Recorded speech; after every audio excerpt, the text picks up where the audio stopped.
bergerak sesuai dengan takdir dari Tuhan. Takdir tak ada satupun.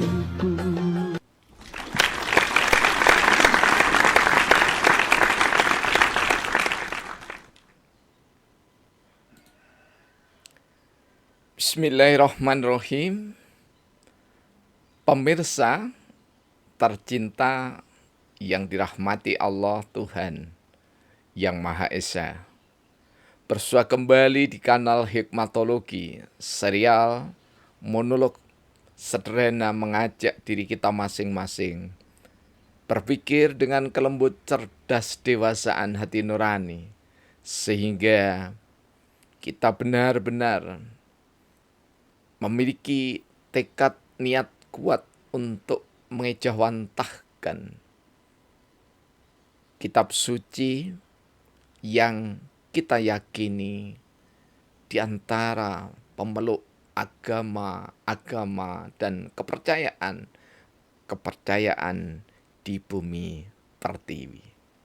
Karena hanya dengan cara demikian, maka kita bisa menerapkan Pancasila dasar negara, ideologi bangsa Indonesia. Pemirsa yang dirahmati oleh Allah Tuhan yang Maha Esa, kita masih berbicara tentang dasar hikmatokrasi.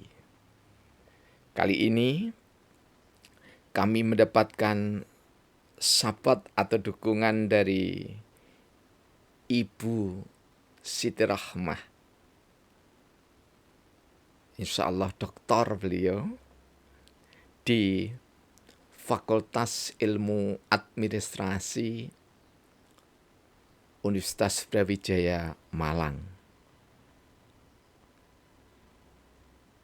Bantuan beliau sangat berarti karena di dalam grounded riset lajimnya seorang peneliti mencantumkan grand theory. Dan grand theory kami meyakini itu dari manusia. Namun karena tidak kami ambil dari manusia dan manusia-manusia pendahulu kami seperti Socrates, Plato, Aristoteles, Imam Ghazali, hingga Soekarno sampai dengan Soeharto dan yang lainnya, maka kami menyebutnya the greatest supreme theory. Teori yang besar, yang tertinggi untuk melandasi hikmatokrasi. Apakah itu? Amruhum sura bainahum.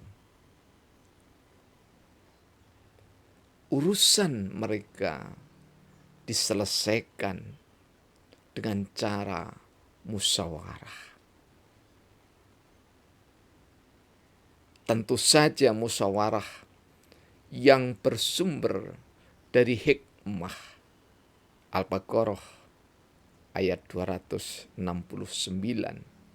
Karena itu hikmatokrasi adalah turunan dari hikmatologi. Dan lagi-lagi, jika kita memakai green theory, maka sila keempat adalah keniscayaan. Kerakyatan yang dipimpin oleh hikmat, kebijaksanaan dalam permusyawaratan perwakilan. Itulah grand teorinya.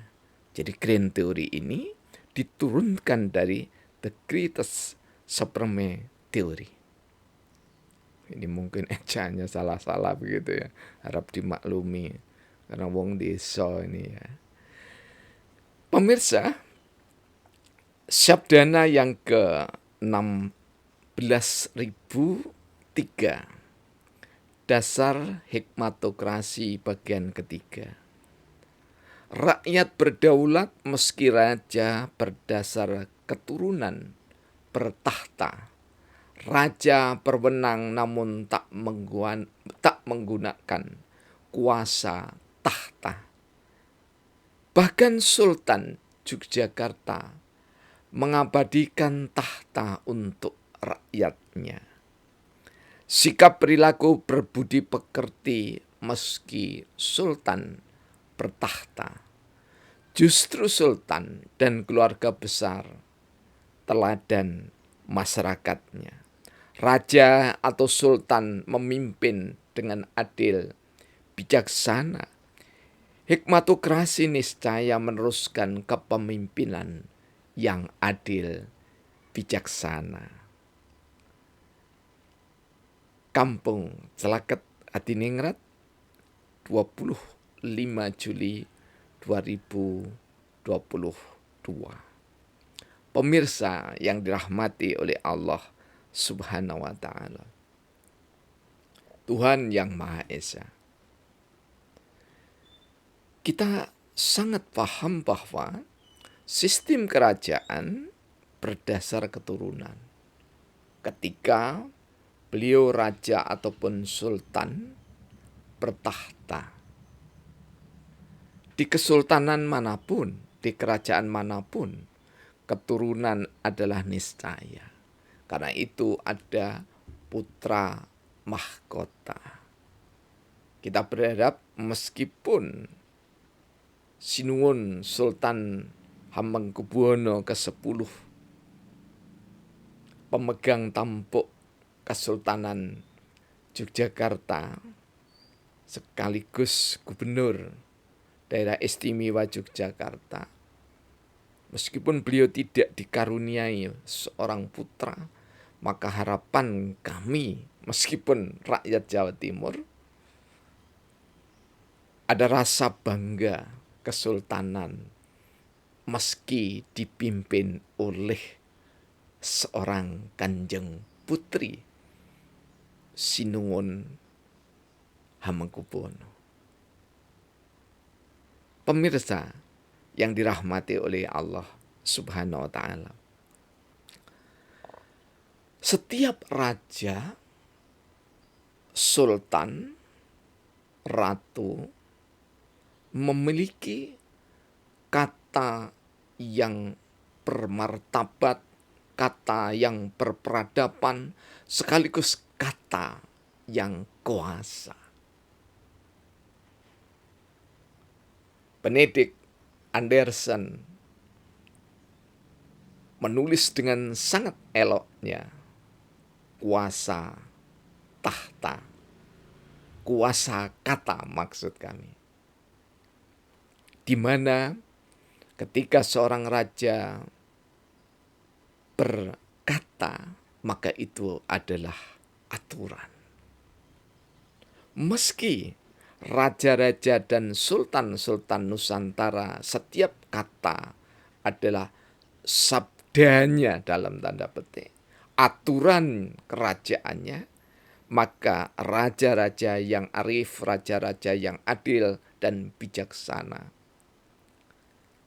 tidak sekedar berkata, namun kata yang disampaikan adalah kata yang bijaksana.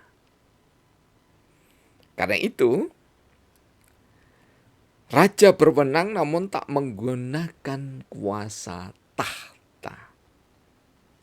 Bahkan kami mensurvei seorang Sultan Hamengkubuwono yang ke-10 sekarang.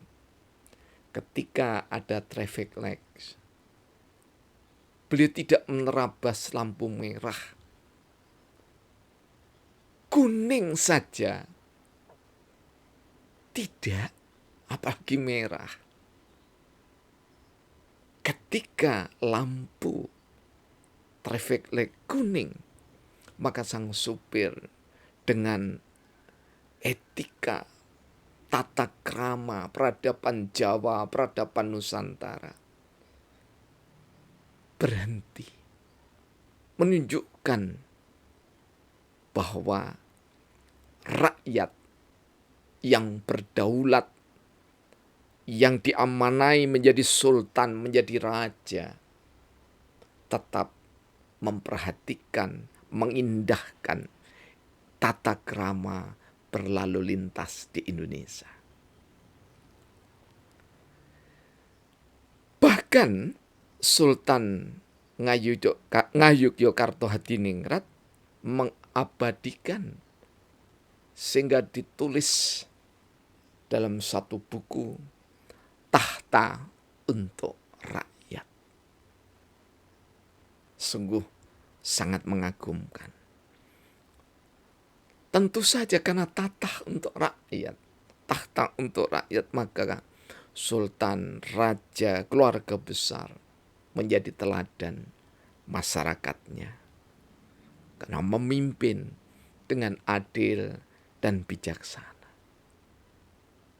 Hikmatokrasi mencoba untuk menelisik, menelusur, menghimpun data sampai dengan saturasi, sampai serba ketercukupan, sehingga hikmatokrasi nanti menjadi niscaya meneruskan kepemimpinan yang adil, bijaksana di dalam hikmat ketuhanan yang Maha Esa. Kita boleh kaki melangkah kemana-mana, margo ilmu sampai ke negeri Cina, margo ilmu sampai ke negeri Amerika, margo ilmu sampai ke negeri Eropa, margo ilmu sampai Makkah, Madinah, sampai Afrika. Boleh berkelana mengelilingi dunia untuk mergo ilmu. Karena Imam Syafi'i pun dalam satu riwayatnya bertutur indah, man aroda dunya fa'alaihi bil ilmi, man aroda akhirah fa'alaihi bil ilmi, wa man aroda humma fa'alaihi bil ilmi. Jika kita ingin damai, sejahtera, bahagia, maka pirantinya adalah penguasaan, pemahaman, penghayatan, pengamalan ilmu. Dan ketika kita ingin bahagia di akhirat kelak, maka berbekal ilmu. Dan ketika kita sangat ingin dunia akhirat bahagia, juga dengan ilmu. Pancasila tidak pernah akan habis dikaji, karena bersumber dari kitab-kitab suci, budaya, luhur, insan, leluhur, pertiwi yang kita cintai. Semoga ada manfaatnya dan gayung bersambut di antara pemikir anak bangsa yang muda hingga yang pernah muda. Mudah-mudahan memberikan kritik dan saran sehingga ketika kami berbicara monolog sederhana ini hingga menggurat menjadi tulisan dan harapannya menjadi buku, benar-benar perwujudan dari nilai-nilai Pancasila yang ada di dalam hikmatokrasi. Terima kasih. Semoga Tuhan senantiasa membimbing kita, melindungi kita. Kita selamat, sehat, rezeki, berkecukupan. Dan kita bahagia bersama seluruh anak bangsa. Rakyat bahagia, pemimpin pun tersenyum bahagia. Terima kasih.